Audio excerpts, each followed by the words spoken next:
Alex. Hello. Can you see me right here? I can't see you right there. Think so. Okay. I am the head coach. You're You ever seen that the movie? head coach. Division 3? I'm not, no.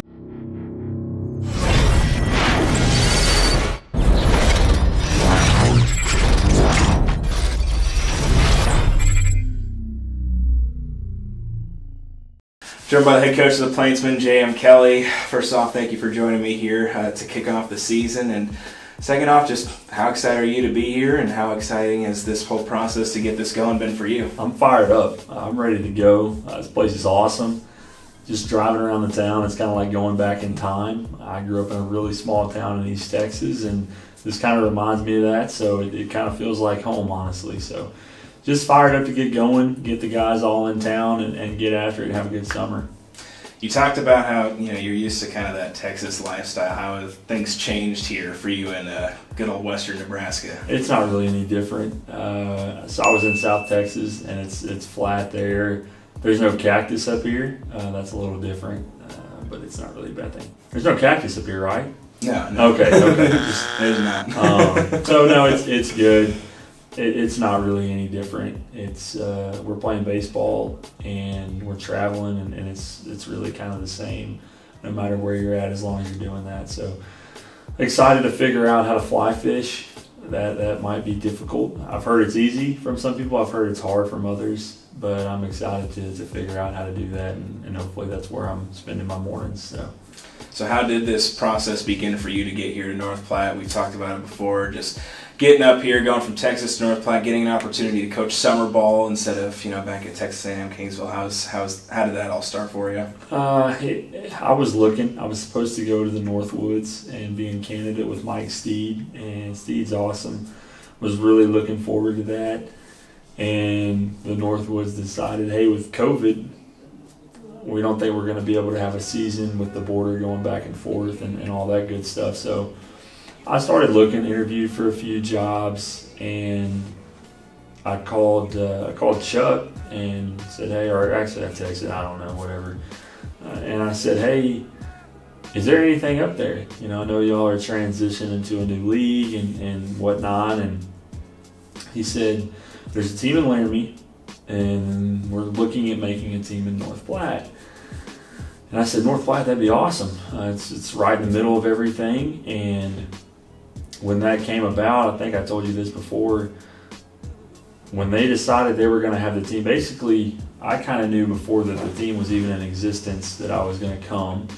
And as soon as they called me and said, hey, it's a done deal, I started making phone calls. And before they even announced that there was a team, I'd say we probably already had close to half the team put together. So just from my time doing this and from where I've been in the past, really beneficial to be able to get this thing going in the right direction.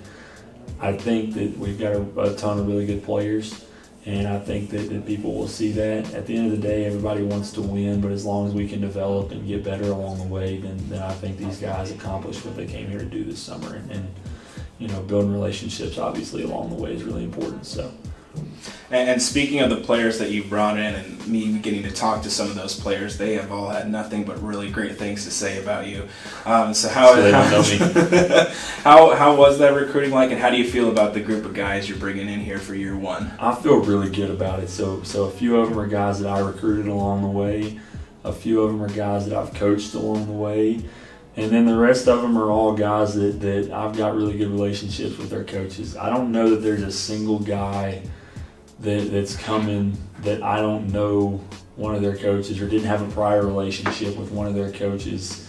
So that was awesome to be able to have some of those guys. And hopefully a really good buddy of mine hears this and decides to go ahead and send those two guys he wants to send me. But we're still working on a couple more guys that hopefully he'll send along as well.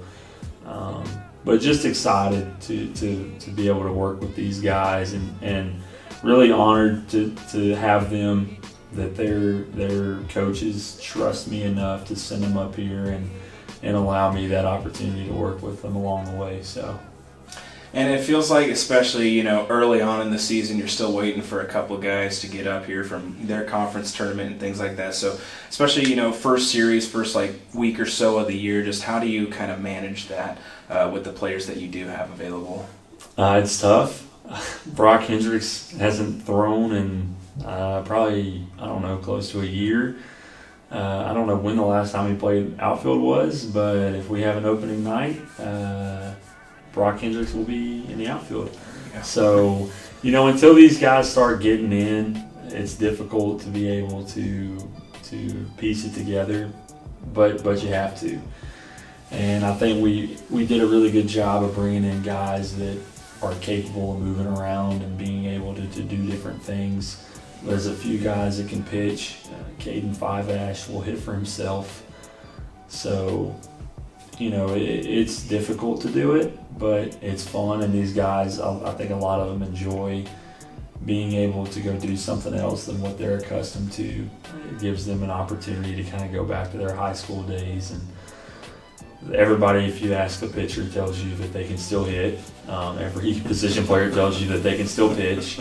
So the beginning is fun for that reason, because every now and then there's a couple of guys that are borderline two-way players, and they kind of get to do that for a little bit of time until everybody's able to get here. So, obviously you have to be smart. There's coaches that don't want their guys doing different things, but then there's some that are like, yeah, man, get after it. So we'll do that for the first week. Really, after that, I don't think we'll have to. We've got the outfielder from South Dakota State, Zimmerer. You have to kind of slow down when you say that name. He'll be here, I believe, tomorrow, and we'll get after it with him. But I think after he gets here, we'll be pretty set. And then obviously it'll be nice when those other guys come in, and now we can kind of move guys around and give guys a day off and things along those lines. And then last question for you. Like you said, hopefully we have an opening day tomorrow with the little threat of rain there. But with opening day coming up, just what are you most excited for to get this thing going, and what are you most excited for this summer? I think I'm most excited for the community of North Platte. I think these guys, they want to go play summer ball. They want to go do this and that, and they don't care where it is. They just want to go do it. These fans here, or this community really, since probably the announcement of this thing, have been really excited for everybody to get here. And so obviously we don't want to disappoint them, but I think that's what I'm most excited about, is the community being able to have these guys, and really these guys to be able to have the community. At the end of the day, these guys will leave here, and I hope that these fans and these guys are able to interact throughout the rest of their lives. Certainly the host families, obviously, being able to interact with their player. And, there's been a ton of those guys end up, married, and host families are at the wedding and all that kind of stuff. But just the community in general, being able to have something to kind of hold on to, and look forward to throughout the next, however many summers that we're able to continue to do this. But I think that's probably what who I'm most excited for is really everybody involved in this throughout the whole thing, and finally getting to put the product out there and see what it looks like. Hopefully I did a good enough job that people will be impressed and excited to do it on Wednesday. Hopefully Tuesday is good, and we'll build each and every day.